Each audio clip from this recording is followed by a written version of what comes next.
Now this is an example of one of the commercials back in the 40s. Pepsi was big. They did, it was Pepsi Cola hits the spot. 12 full ounces, that's a lot. Twice as much for a nickel too. Pepsi Cola is the drink for you. Hey, that's tough. I like that. Yeah, that was the beat. I was about to get into that. Yeah, that was a jingle from the 1940s for Pepsi. 1940s had that stuff. Yeah, and then they would read the commercial, and then they would sing the jingles. Okay. There was also Alka-Seltzer. It was big. Oh man, that don't sound good. If you've ever heard the plop plop fizz fizz, oh what a relief it is. They still use that same jingle now that they used back in the 40s.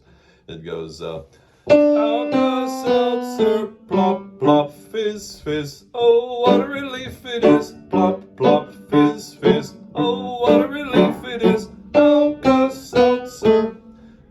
Still using the same jingle 80 years later.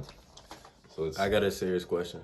How many times throughout your vocal career have you lost your voice or ever had vocal damage? I've never had vocal damage. Ever? No, never. Is losing your voice the same as vocal damage?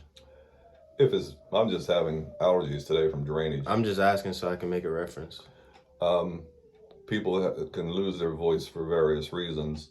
You can have ulcers on your vocal cords. Your vocal cords are tiny little thin pieces of skin. They're very, very tiny, about as big as this piece of paper. And every time you talk, they vibrate against each other. Yeah. They roll, they make a wave, they roll together, and the air from your lungs up through your windpipe go past them, and then they go through the vocal cords and then up into your head, and that's where your voice resonates up into your head.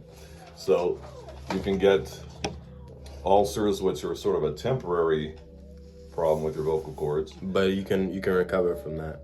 Usually. Okay. But then people get what's called nodes. It's when an ulcer gets an ulcer and they don't stop singing. And then the ulcer turns into some hard callus like you get on your hands.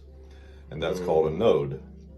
And that it affects the wave that's created by the two vocal cords. And then that can cause damage. And there's a lot of famous singers have had those. But what the surgeon does, it goes in and they can scrape it off, just like as if you had a callus on your hand, they could scrape it off and try to repair it. But you can only do that so many times because then you may permanently damage your vocal cords. Or you could also get what's called a paralyzed vocal cord, where one of them doesn't work right. And then if you can't create that closure and that flow, then your voice gets really unpredictable, and you usually lose your singing voice. But you can have therapy. You can go to speech therapy to get it. But as long as you take care of your voice and you keep doing what you're doing in the lessons and you sing without straining, you won't have any trouble with your throat. That's why I've never had any nodes or any ulcers or anything like that. All right, let's do one more song. This song is a Hawaiian Christmas song. It's called Mele Kalikimaka. That's how you say Merry Christmas in Hawaii. Wow. Mele Kalikimaka. Wow. Mele Kalikimaka. Mele Kalikimaka. If you listen to Bing Crosby on YouTube, you'll get the gist of how the song goes. But this is probably going to be a group song that goes like this. Mele Kalikimaka is the thing to say on a bright Hawaiian Christmas day. That's the island greeting that we send to you from the land where palm trees sway.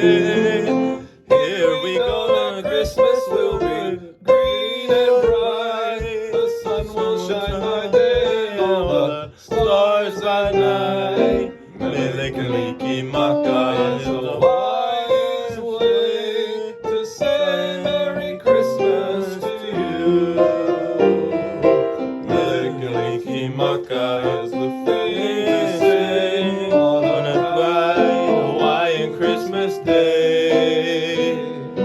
That's the island's greeting we send to you from the land where palm trees sway. Here we know that Christmas will be green and bright. The sun will shine by day and all the stars by night. Mele Maka is a nice way to say Merry Christmas to you. And what's cool about this is when you're doing a radio show, you don't have to memorize your songs. Because in those days, they didn't memorize things because nobody could see them, so they used their music. Okay. If a person wants to memorize, and there may be times in the show where I may say, this song we might want to memorize, but most of the time you can use your music. But we'll sing the songs enough that they'll get into your head, that you'll get them. But this one is, if you've ever watched the movie Christmas Vacation at Christmas time with Chevy Chase, it's if you've never seen that one. I know it's a classic, but I haven't seen most of the classics. If you've ever seen it, he's dreaming about a swimming pool he's going to put in from his Christmas bonus. Okay. And they in the middle of it, he's daydreaming about his swimming pool, and they play this song. That's tight. Yeah, it's pretty good. All right, well, you're done today. We'll pick up. Sweet. We'll pick up on Monday with learning the show and getting you cast in the show. I don't know if you want to try. Get that on my resume. If you want to try.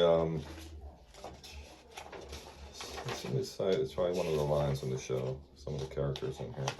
Oh yeah, I need to learn everything about acting. Cause whenever the agency sends me in stuff, I just overthink it. I don't have a good strategic process of how to break stuff down. A lot of it's experience. A lot of it is some people are gifted at acting. Some people their personality is so charismatic they don't ever have to act. Yeah, that's the type I think I am. Yeah, if you can just be yourself. There's a lot of famous actors that, like, have you ever heard of Kevin Costner? Yeah. Kevin Costner never acts. Neither does Ryan Reynolds or Chris Pratt or The Rock. Yeah, they just be themselves. Mel Gibson's the same way. He has charisma. There are some country singers like Dolly Parton and Terry Bradshaw, a football player for the Steelers. Terry Bradshaw's done a lot of movies. He just plays Terry Bradshaw because he's interesting. He has some charisma. But then there's other actors. Every time you see them, like Johnny Depp, Johnny Depp never plays anything the same. He is an actor. Jack Sparrow is not the same as some other character he plays. I want to do that too. I want the actor type that I want to be like, as crazy as it may sound. I also want to be a comedian. Is Jim Carrey. Like Jim Carrey, he's overlooked because he's funny, but he is a heck of a method actor, man. Well, most comedians are great actors. Yeah. Like Robin Williams was an incredible actor. Oh my. And Bill Murray's a great actor. Yeah. Who's another one that's really good? Robin Williams is another one I aspire to be like. Robin Williams was incredible. And Will Smith. Will's a good actor, absolutely. Yes, he's a very good actor. He's my, I won't say idol. I don't put anybody as an idol. Right, but he's somebody you looked up to. Yeah. Yeah. And my dad's name's Will Smith. Really? Yeah. Yeah. Well, that's cool. Yeah. All right. We'll read these on Sunday. I got some more to do on the script. Well, good lesson today. Hope you can make it. I know I have a photo shoot Sunday, but I'm not sure what time it is. Okay. So, well, we're probably going to rehearse Monday too. So if you can't make Sunday, all right, definitely plan on Monday. We're going to pick. Usually it's either going to be Saturday, Sunday, or Monday. Sometimes it'll be all three. Sometimes it'll be two of those days. And the closer we get to the show, the more often we have to practice.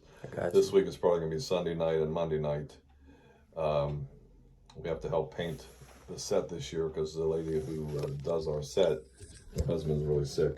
I get that. So we have to help her out a lot and do some painting for her. That'll probably be like on a Saturday morning or something like that. But yeah, if you can make, we'll be there from 5:30 to 7:30, even if you're late, or if you have to come and leave and early or whatever, it'll work out either way. Got you. All right.